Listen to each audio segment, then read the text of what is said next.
সংস্কার কমিশন যেটা করেছে যে পুরুষকে তারা এমনভাবে তুলে ধরেছে যেন নারী আর পুরুষ একটি ফুটবল খেলা খেলছে এবং সেই ফুটবল খেলায় কে কত গোল দিতে পারে এই প্রতিযোগিতায় তারা নেমেছে। আসলে কি তাই?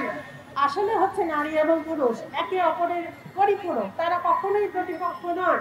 এই কমিশনের রিপোর্টে সবচেয়ে প্রথম এবং সবচেয়ে মারাত্মক যে গলতটা রয়েছে, ভুলটা রয়েছে, সেটি হচ্ছে এরা নারীর প্রতি বৈষম্যের জন্য ধর্মকে দায়ী করেছে।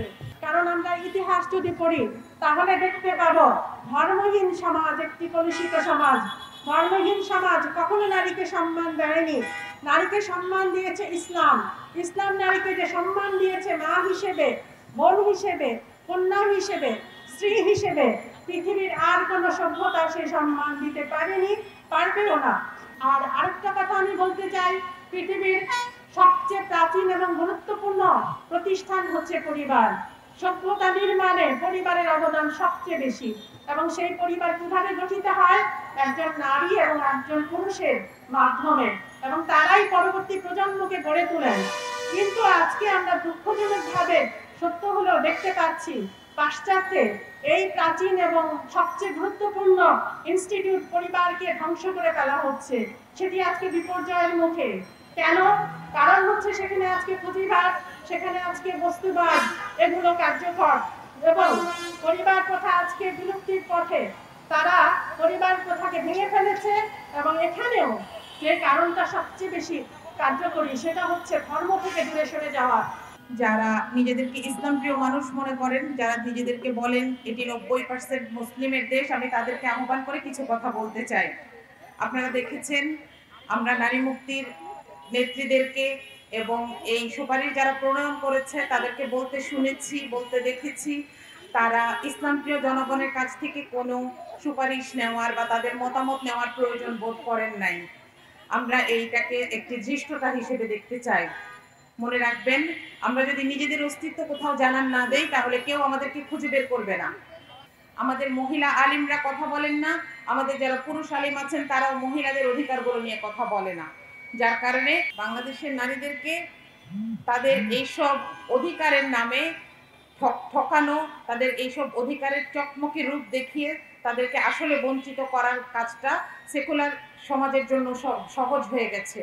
সবশেষে আমি একটা কথা বলতে চাই, বাংলাদেশের নারী মুসলিম হন, হিন্দু হন এবং সকল মানুষকে বলতে চাই, এই যে ধর্মহীনতার একটি প্রচলন, এই যে ধর্ম বিমুখতার একটি প্রচলন, অভিন্ন পারিবারিক আইনের নামে ধর্মকে অস্বীকার করার যে আহ্বান, সেটার মাধ্যমে আমাকে, আপনাকে, আমাদের সবাইকে কিছু বস্তু হিসেবে দেখা হচ্ছে।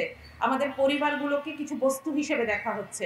আমাদের পরিবারগুলোকে ভাবা হচ্ছে, আমাদের সম্পর্কগুলোকে ভাবা হচ্ছে এগুলোকে পয়সা দিয়ে কেনা যায়, এগুলোকে পয়সা দিয়ে পরিবর্তন করা যায়, এগুলোকে আইন দিয়ে বদলানো যায়।